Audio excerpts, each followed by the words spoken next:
Executive Assistant po ni Governor ng Maguindanao del Sur po.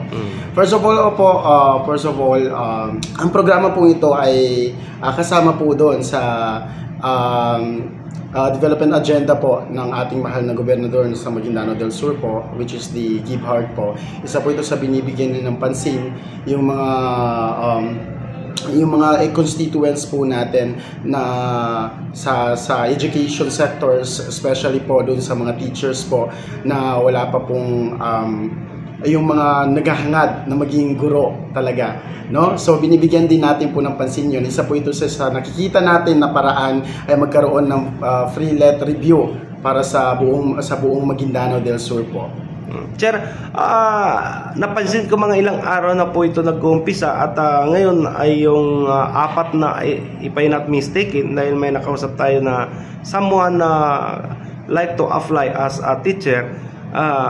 Ito ba yung Muntawan, Buluan, Paglat, at anong munisipyo ang ngayon araw na ito, sir, dito sa Kapitolyo? Yes po, tama po yung sinabi niyo po, sir. We have Paglat po, we have Dato Muntawal,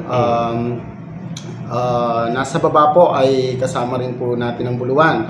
And po, 5 municipality po yan sila na nakaschedule po ngayong araw po. And bukas pa po, meron pa po tayong scheduled na ibang municipality po. You know, ito yung kagandahan po ng Maguindanao del Sur kasi po tayo pong lumalapit sa kanila. Example po, no, yung bukas po ay malapit po sa Talayan Municipality po. Kaya doon po ang venue po natin for free let review po. So doon po tayo ang venue po. Kasi tinitignan po na, no, considering po yung area po ng mga applicants po natin. Kaya doon po tayo. Okay, maraming salamat, sir. At gusto ko lang po pupuntuan yung binabangkit nyo at dito po sa nag-apply as willing na as a teacher, ano-ano po ang mga dokumento? Ito ba may kailangan pa na galing na recommendation or etc. Ito ba ang priority lang talaga is Maguindanao del Sur o someone province, sir?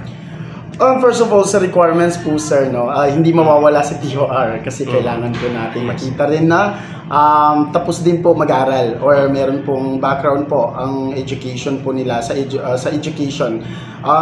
Second is yung requirements po ay iba. In terms of recommendation po, ito po yung kagandahan dahil inalis po natin yung recommendation kasama sa requirement. Inalis po natin yun siya. Pinalitan po natin sila ng qualifying exam po. So, in terms of, instead of recommendation po ay nagkaroon po tayo ng qualifying exam para sa mga naghahangad na maging guro. Ang first step po natin, meron po tayong nasa baba po, meron po tayong tinitignan po natin yung mga papeles po kung kumpleto po ba. Ang second step naman po ay meron tayong interview, questioning them ano yung mga natapos nila, example po, anong mga majors nila. Pangalawa po kung saan sila na school at pinaka-importante po kung talagang saan po talaga sila nakatira. And third one will be yung tanong po na kung priority, kung sa Maguindanao del Sur lang po. For now po, ang Maguindanao del Sur lang po yung priority natin. But inshallah po, no, hindi natin niwawala yung pag-asa na someday, no, makukuha rin natin at maipapalaganap natin yung programa ito sa iba't ibang province po, no? Hindi natin po ialis po yun siya kasi po ang utak po ng ating mahal na gobernador po ngayon ay napakaganda po, no? Hindi lang po siya nakatuon din sa Maguindanao del Sur, na meron din po siyang tinitignan din po niya yung mga kalapit na probinsya rin po, no? Tinitignan din po niya, nadadama rin po niya yung mga balikan ko na yung punto na binangkit nyo, sir, at napakaganda yung wala akong pakialam sa iyo kung kamag-anak ka ng gobernador o etc. Basta walang discrimination, na walang nang tinatawag na may bakir-bakir pa o sinong mag-i-endorso. Importante pasado doon sa exam, sir. Tama ba? Yes sir, pero iko-correct ko lang po, no, hindi yung term na walang pakialam, hindi po yun siya. Pero yun po yung pinalitan lang po natin yung recommendation po. Pinalitan lang po natin ng qualifying exam. First of all, kailangan din po kasi natin makita kung gaano rin kagaling yung magte-take ng free letter review po, no. At least hindi masayang po yung slot or hindi masayang po yung opportunity na binibigay natin sa kanila. Kaya isa po yun sa rason kung bakit nagkaroon tayo ng qualifying exam. So ang pre-let for now po, yun lang po yung nasa meeting lang po namin ay yung bayad lang po doon sa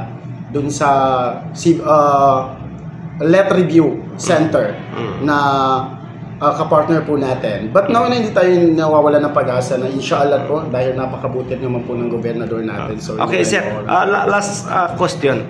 Pag nakapasa ba dito at nakuha siya at teacher at talagang tuluyan na lisensyado na at maging teacher na, pwede na siya na talagang professional teacher at magtuturo na?